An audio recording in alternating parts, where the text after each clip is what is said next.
Greenland पर Trump की धमकी के बाद नाटो में तनाव बढ़ गया है।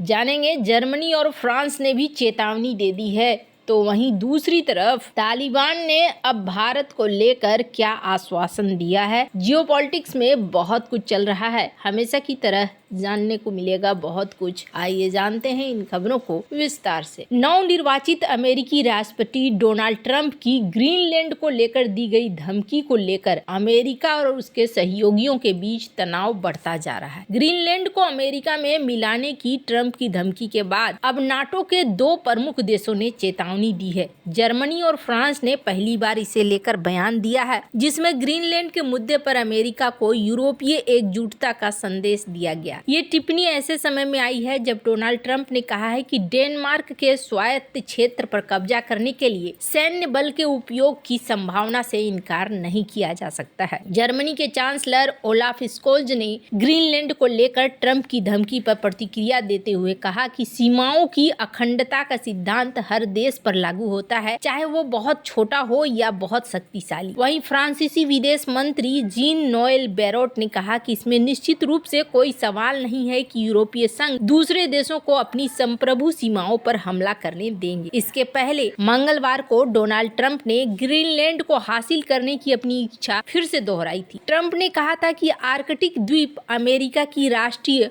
और आर्थिक सुरक्षा के लिए महत्वपूर्ण है। डोनाल्ड ट्रंप ने ग्रीनलैंड को अमेरिका को लेकर कई बार बयान दे चुके हैं। उत्तरी अमेरिका और यूरोप के सबसे छोटे समुद्री रास्ते पर स्थित ग्रीनलैंड अमेरिका के लंबे समय से सहयोगी डेनमार्क का स्वायत्त शासी क्षेत्र है। डेनमार्क ने साफ कर दिया है कि ग्रीनलैंड किसी को देने के लिए नहीं है और ये उसके निवासियों का है। ग्रीनलैंड के प्रधानमंत्री म्यूट एगेडे डेनमार्क से स्वतंत्रता के लिए जोर दे रहे हैं, लेकिन उन्होंने भी ट्रंप के बयान के बाद कहा है कि ये क्षेत्र बिक्री के लिए नहीं है। इस बीच जर्मनी के चांसलर स्कोल्ज ने कहा है कि अमेरिकी प्रशासन की ओर से आने वाले बयानों के बारे में कुछ गलतफहमी है। सीमाओं की अखंडता का सिद्धांत हर देश पर लागू होता है, चाहे वो पूरब में हो या फिर पश्चिम में हो। जर्मनी और फ्रांस की ही तरह डेनमार्क भी अमेरिका के नेतृत्व वाले नाटो गठबंधन का सदस्य है। स्कोल्ज ने जोर देकर कहा है कि नाटो हमारी रक्षा के लिए सबसे महत्वपूर्ण साधन है और ट्रांस अटलांटिक संबंधों का केंद्र है। वहीं फ्रांस के विदेश मंत्री जीन नोएल बैरोट ने बुधवार को फ्रांस इंटर रेडियो से कहा कि अगर आप मुझसे पूछ रहे हैं कि क्या अमेरिका ग्रीनलैंड पर हमला करेगा, तो मेरा कहना है नहीं। उन्होंने आगे कहा कि क्या हम ऐसे युग में प्रवेश कर रहे हैं जिसमें सबसे योग्य व्यक्ति ही जीवित बचेगा? उसका उत्तर है हाँ। तो क्या हमें खुद को भयभीत होने देना चाहिए, चिंता से अभिभूत होना चाहिए? साफ तौर पर नहीं। हमें जागना चाहिए, अपनी ताकत बढ़ाना चाहिए। इसके पहले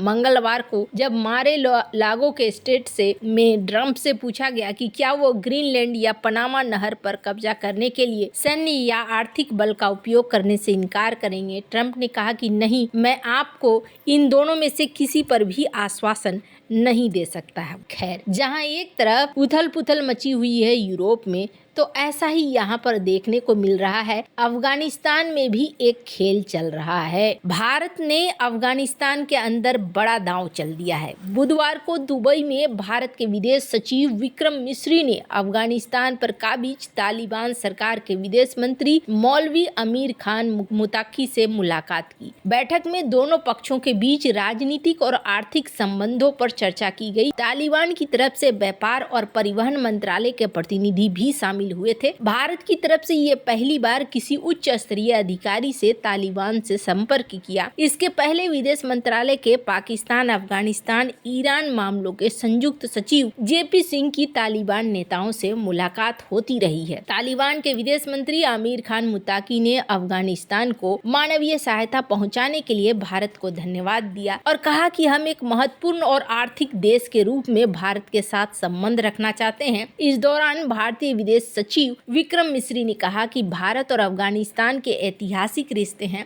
उन्होंने कहा कि उनके देश ने बीते 3.5 साल में अफगानिस्तान को मानवीय सहायता प्रदान की है और बुनियादी ढांचा परियोजना में अफगानिस्तान के साथ सहयोग करना चाहता है। मुलाकात के दौरान दोनों पक्षों ने राजनीतिक और आर्थिक क्षेत्रों में संबंधों को मजबूत बनाने के लिए इच्छा जताई है। इसके साथ ही भारत के बनाए चाबहार पोर्ट के माध्यम से अफगानिस्तान के साथ व्यापार बढ़ाने को लेकर चर्चा हुई है। अफगानिस्तान की अंतरिम सरकार के विदेश मंत्री ने भारतीय पक्ष को सुरक्षा का आश्वासन दिया है और कहा है कि अफगानिस्तान से किसी को कोई खतरा नहीं है। तालिबान विदेश मंत्री मुताकी ने राजनीतिक संबंधों को बढ़ाने की उम्मीद के साथ ही छात्रों, व्यापारियों, मरीजों के लिए वीजा से संबंधित सुविधाएं बनाने की उम्मीद जताई है। तालिबान की तरफ से जारी बयान में कहा गया कि दोनों पक्ष व्यापार और वीजा को सुविधाजनक बनाने पर सहमत हुए हैं। तालिबान के विदेश मंत्री ने भारत को सुरक्षा का भरोसा ऐसे समय में दिया है जब पाकिस्तान के साथ अफगानिस्तान की सीमा पर तनाव चरम पर है। पिछले साल के आखिर में पाकिस्तान और तालिबान के सैनिकों में हिंसक झड़प हुई थी।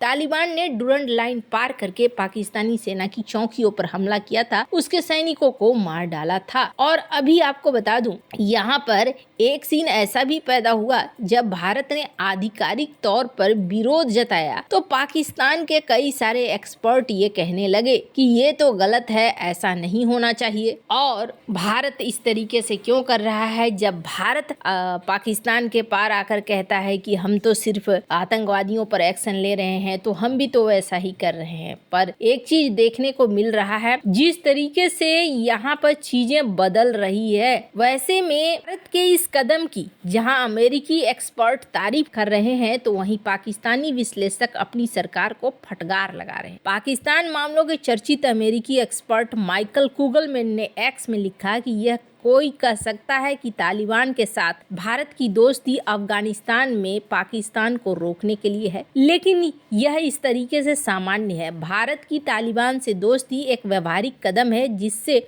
भारत अच्छे तरीके से सुनिश्चित कर सकेगा कि अफगान जमीन का आतंकियों को शरण देने के लिए इस्तेमाल नहीं हो जो भारत के लिए खतरा हो। इससे भारत के उस प्रयास को आसानी होगी जिसके तहत वह ईरान के चाबहार और अफगानिस्तान के रास्ते मध्य एशियाई देशों के साथ संपर्क स्थापित करना चाहता है। माइकल कुगलमैन ने कहा कि इससे भारत और अफगानिस्तान के अंदर प्रोजेक्ट चला सकेगा जिसमें सहायता, शरणार्थी राहत शामिल है। इस देश में उसका प्रभाव बढ़ाएंगे, अच्छी छवि को कायम रखेंगे। वहीं पाकिस्तान के लिए अफगानिस्तान में उल्टी गिनती शुरू हो गई है। लंबे समय तक पाकिस्तान के इशारे पर चलने वाले तालिबान ने अब उसे छोड़ दिया है और पाकिस्तान विरोधी आतंकियों के खिलाफ कोई कार्रवाई नहीं की है। इससे पाकिस्तान का प्रभाव अफगानिस्तान में कम हो गया है, वहीं भारत के लिए फायदा हो गया है। लेकिन भारत और तालिबान की दोस्ती को केवल पाकिस्तान के चश्मे से नहीं देखना चाहिए। वहीं अमेरिका में भी पाकिस्तान के पूर्व राजदूत हुसैन हक्कानी ने एक्स पर पोस्ट लिखकर अपनी सरकार को कड़ी नसीहत दी है। हक्कानी ने कहा कि भारतीय विदेश सचिव का तालिबान के विदेश मंत्री के साथ मिलना पाकिस्तानी रणनीतिकारों के लिए सबक की तरह है, जो वर्षों से ये मानते थे कि तालिबान का अफगानिस्तान में शासन पाकिस्तान को भारत को अफगानिस्तान से बाहर करने की मदद करेगा या उसके प्रभाव को खत्म कर देगा। पाकिस्तान के कई और एक्सपर्ट ने भी भारत और तालिबानी दोस्ती पर कड़ी प्रतिक्रिया जताई है। तालिबानी नेता के साथ मुलाकात के दौरान भारत ने वादा किया है कि वो अफगानिस्तान को मदद देना जारी रखेगा। वहीं अफगानिस्तान ने भारत को भरोसा दिया है कि वो अपनी जमीन का इस्तेमाल भारत के खिलाफ नहीं होने देगा। ये एक ऐसा कदम है जो बहुत जरूरी था और पहली बात भारत ने आधिकारिक तौर पर